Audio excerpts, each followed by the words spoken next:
11 नगर परिषदांची मतमोजणी रविवार 21 डिसेंबर रोजी सकाळी 10 वाजता सुरू होणार असून एकूण 98 टेबलांवर मोजणी पार पडणार आहे. प्रत्येक टेबलावर 3 कर्मचारी नियुक्ती करण्यात आले आहेत.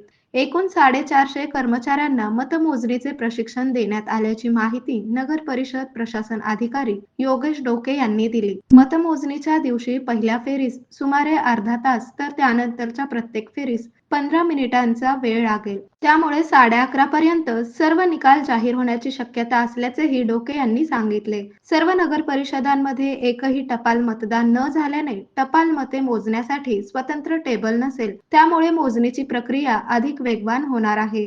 मतमोजणीसाठी एकूण 417 कर्मचारी तसेच टेबलांच्या संख्येचा 10% अतिरिक्त कर्मचारी नियुक्त करण्यात आले आहेत.